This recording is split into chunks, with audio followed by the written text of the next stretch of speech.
The certified letter arrived on a Tuesday morning, stamped with Clark County Child Protective Services letterhead and containing allegations I'd never heard before. I'm Griffin Walker, 34, a scheduling officer for the Nevada Department of Transportation. I've lived in Stonewood subdivision in Laurel Creek for 3 years. My house sits on Lot 47, a standard 0.23-acre parcel with precise property lines surveyed in 2019. The neighborhood runs like clockwork. HOA dues paid quarterly. Covenants, conditions, and restrictions followed to the letter. Everything documented. The letter detailed specific incidents, dates, times, locations on my property. A child left unattended in the backyard on March 15th at 2:47 p.m. Unsafe storage of household chemicals in an unlocked garage on March 22nd. Failure to maintain adequate fencing per Clark County Ordinance 30.48.070. Each allegation referenced my 8-year-old daughter Emma. I read it twice, then a third time. The incidents were fabricated. Emma had been at school during the March 15th timeframe. My garage stays locked with a Schlage deadbolt. The fencing meets all county requirements with a 6-foot privacy barrier installed by Henderson Fence Company in 2021. Someone had filed a detailed report. Someone with access to my property schedule. Someone who knew Emma's routine. Someone who understood county ordinances well enough to cite specific code violations. The letter requested an immediate home inspection within 72 hours. Case number CPS 202-40847. Assigned investigator Sarah Chen. Failure to comply would result in escalated intervention procedures. I called the number listed, confirmed the case was legitimate. The allegations had been filed by a concerned community member who requested anonymity.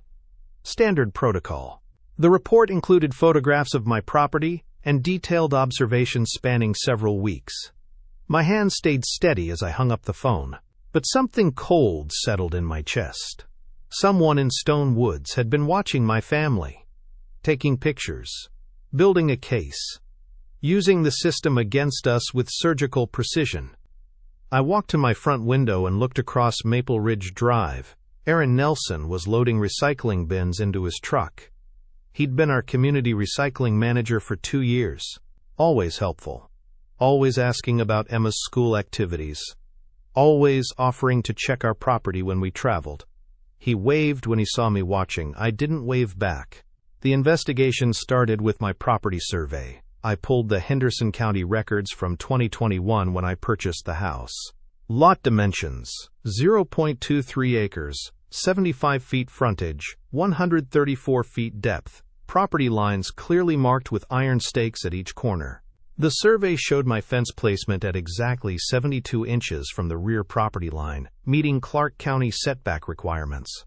I documented everything with my Nikon D3500. Photographed the fence posts. Measured distances with a Stanley Fatmax tape measure. Recorded GPS coordinates using my iPhone's built-in compass app. The contradicted every allegation in the CPS report. Aaron Nelson had been watching from his driveway. He approached while I worked. "Property dispute?" he asked. His tone carried practiced concern. "Just verifying measurements," I said. "Smart move. HOA gets particular about compliance." He gestured toward my fence line. "That looks solid, though. Henderson Fence does quality work." I hadn't mentioned the fence company. Aaron knew details about my property improvements that I'd never shared with him. "How long have you lived in Stone Woods?" I asked. 3 years next month. Moved here from Henderson after my divorce." He adjusted his Stone Woods recycling polo shirt. "Been managing the recycling program for 2 years. Keeps me busy visiting every property weekly." Weekly visits. Access to observe routines. Knowledge of when families were home or away. "You must see a lot," I said. "Part of the job, making sure everyone follows the guidelines."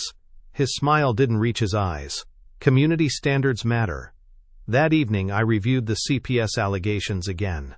The March 15th incident claimed Emma was unattended in our backyard at 2:47 p.m.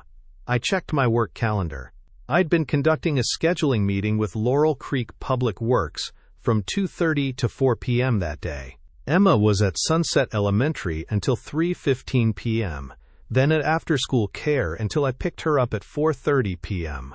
The timeline was impossible, but someone had filed a report claiming direct observation. I called Sunset Elementary the next morning, spoke with Principal Madeline Nelson about attendance records. Emma had been marked present for the entire day on March 15th.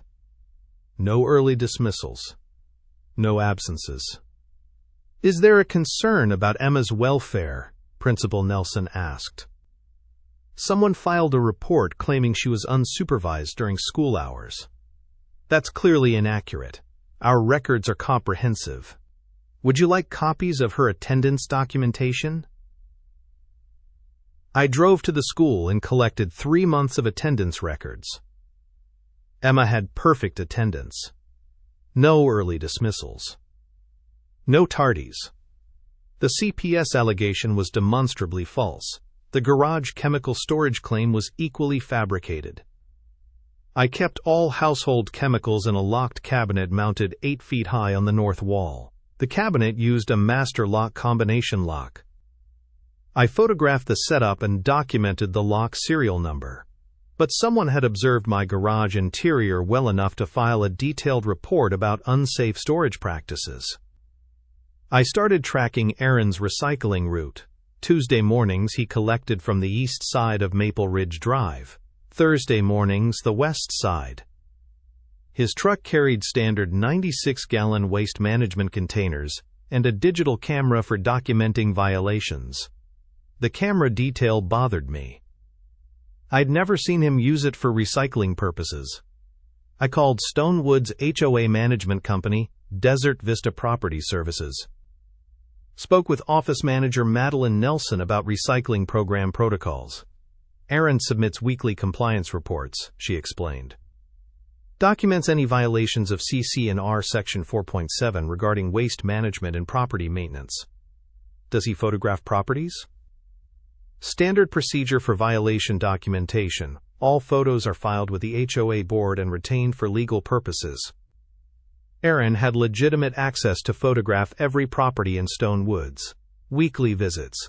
Official documentation requirements. A perfect cover for surveillance. I requested copies of all violation reports filed against my property. Desert Vista charged $25 for records research. The packet arrived 3 days later. 12 violation reports spanning 8 months, all filed by Aaron Nelson, all dismissed by the HOA board for lack of or procedural errors. But each report contained detailed observations about my family's routines. Report dated January 18th. Homeowner frequently leaves property unattended between 8 a.m. and 5:30 p.m. Child observed playing alone in backyard on multiple occasions. Report dated February 3rd. Garage door left open for extended periods. Potential safety hazard for unsupervised minor. Report dated February 24th. Child's bicycle stored improperly in driveway. Violation of CC&R Section 3.2 regarding recreational equipment placement. The reports read like surveillance logs. Aaron had been documenting Emma's schedule, my work hours, our family routines. Building a profile over months. I called Desert Vista again. Asked about Aaron's hiring process. He applied in 2022 after the previous recycling manager relocated, Madeline Nelson explained. Excellent references. Previous experience with waste management in Henderson. Background check cleared through Clark County. What does the background check include? Standard employment screening. Criminal history, driving record, employment verification. I hung up and researched Nevada public records. Aaron Nelson, age 34, had no criminal history in Clark County. Clean driving record. Previous employment with Republic Services from 2019 to 2022. But something felt wrong about the timeline. I called Republic Services directly. Aaron Nelson? The HR representative paused. He was terminated in March 2022 for policy violations. I can't provide specific details, but he's not eligible for rehire. Policy violations. Terminated. not the voluntary relocation Desert Vista had been told. I spent the weekend reviewing security footage from my Ring doorbell camera, scrolled through months of recordings, found dozens of instances where Aaron lingered at my property longer than necessary for recycling collection. March 8, 7:23 a.m. Aaron's truck parked at my curb for 18 minutes. He walked around my property perimeter, photographing the fence line and garage area. March 15, 2:45 p.m. Aaron's personal vehicle, a gray Honda Civic, parked 3 houses down. He remained in the car for 22 minutes, positioned with clear sight lines to my backyard. March 22, 11:15 a.m. Aaron accessed my side yard through the unlocked gate. Spent 12 minutes photographing my garage interior through the window. The footage contradicted his official recycling schedule. He was conducting unauthorized surveillance during off-duty hours. I compiled everything into a comprehensive file. Property surveys, attendance records, HOA violation reports, Ring camera footage, employment verification calls. The painted a clear picture. Aaron Nelson had been systematically stalking my family for 8 months, using his position as recycling manager to gain access and legitimacy, filing false HOA violations to establish a paper trail, then escalating to CPS allegations when the HOA board dismissed his reports. The betrayal was complete. I'd trusted him with information about our travel plans, invited him to neighborhood barbecues, let Emma wave to him during his weekly rounds. He'd used that trust to build a case designed to destroy my family. Monday morning, I contacted the Laurel Creek Police Department, requested to speak with someone about harassment and false reporting. They transferred me to Officer Reese Harris from Community Justice. Mr. Walker, I've reviewed your documentation package. Officer Harris spread the files across her desk. This appears to be a coordinated harassment campaign. The CPS allegations alone constitute filing false reports under Nevada Revised Statute 199.145. She examined the Ring camera footage on her laptop, paused at the timestamp showing Aaron's unauthorized property access, trespassing, stalking, abuse of official position. We have multiple criminal violations here. I provided additional context about Aaron's employment termination from Republic Services, his fabricated credentials with Desert Vista HOA, the systematic pattern of surveillance and false documentation. I need to coordinate with Child Protective Services first, Officer Harris explained, confirm their investigation status and document the false nature of these reports. She made the call while I waited, spoke with CPS Supervisor Madeline Torres for 15 minutes. CPS has officially closed your case, Officer Harris reported. No of neglect or endangerment found. They're documenting this as a malicious false report for their records. We scheduled a formal interview for Wednesday. Officer Harris would coordinate with the State Mental Health and Safety Task Force to evaluate Aaron's behavior pattern. Tuesday evening, I attended the emergency HOA board meeting. Madeline Richardson had called the session after reviewing my package. The board has voted unanimously to terminate Aaron Nelson's contract, she announced, effective immediately. We're also implementing new background verification procedures for all service contractors. Board member Aaron Fitzgerald raised concerns about liability exposure. Our insurance company needs notification about potential litigation, he stated. The HOA could face claims if residents suffered damages from our contractors' actions. Madeline Richardson agreed to contact their legal counsel. The board would review all HOA violation reports filed by Aaron over the past year, determine which residents might have been targeted.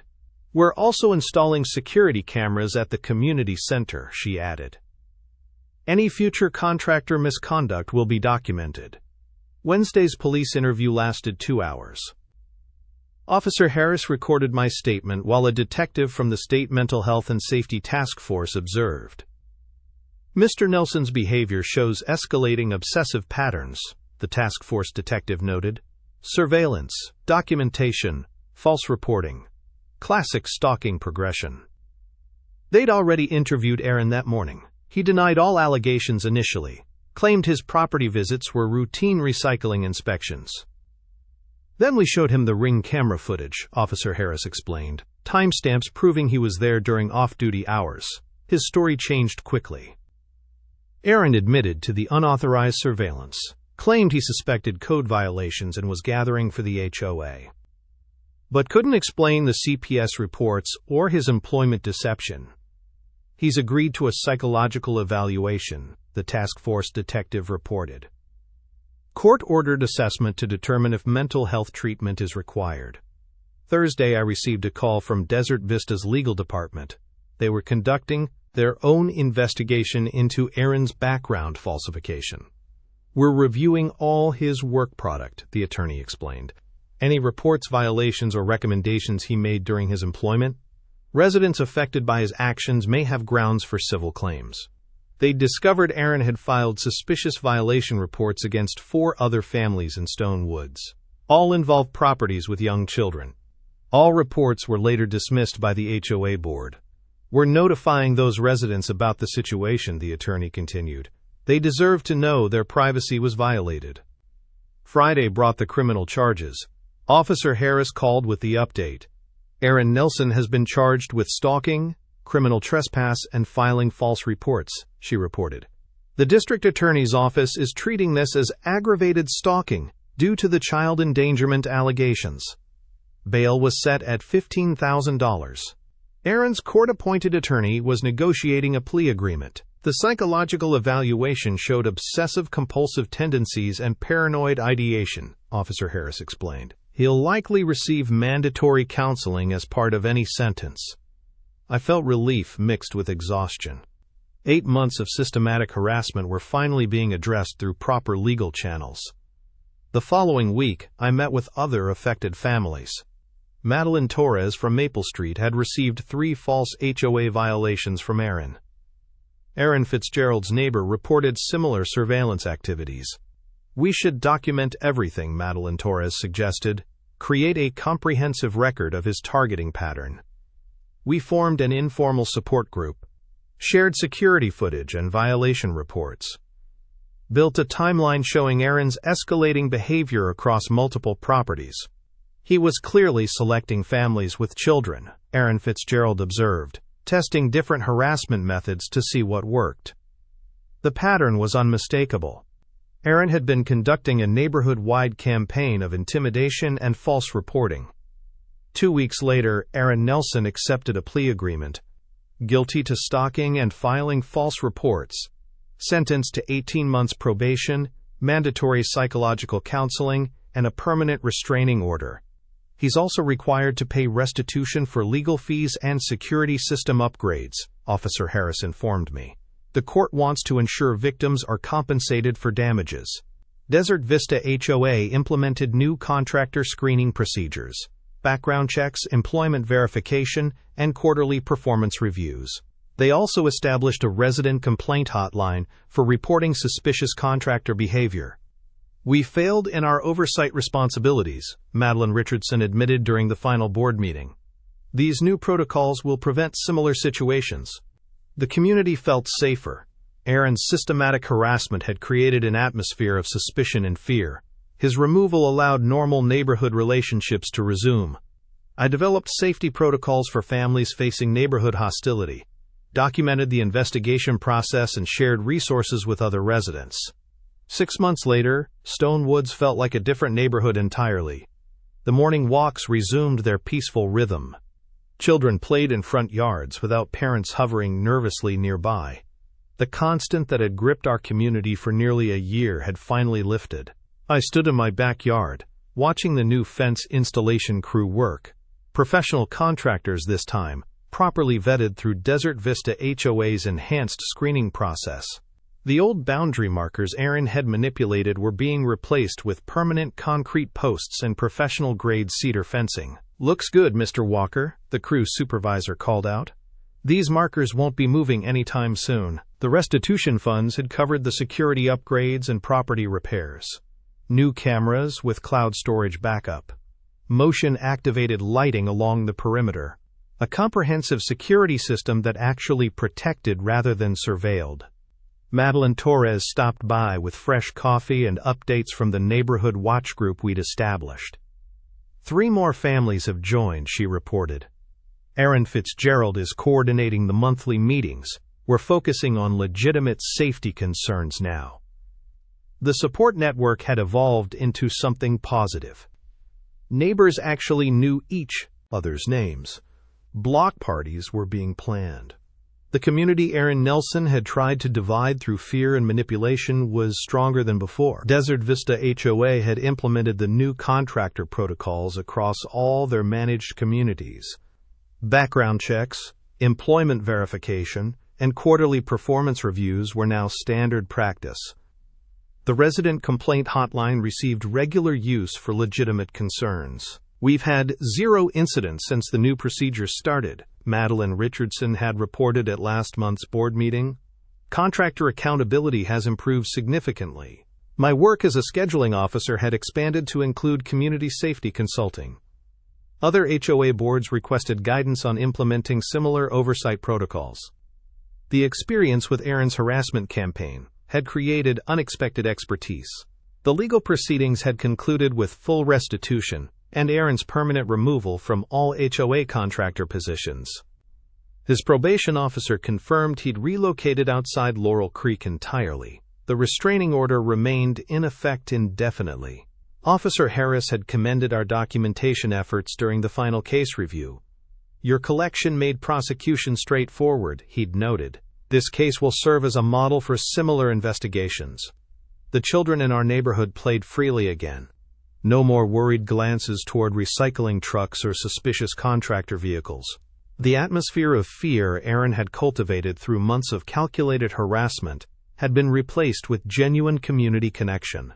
I developed safety protocols for families facing neighborhood hostility. The documentation process, collection methods, and legal resource guides were now available through the city's community safety website. Evening walks through Stone Woods revealed a transformed community.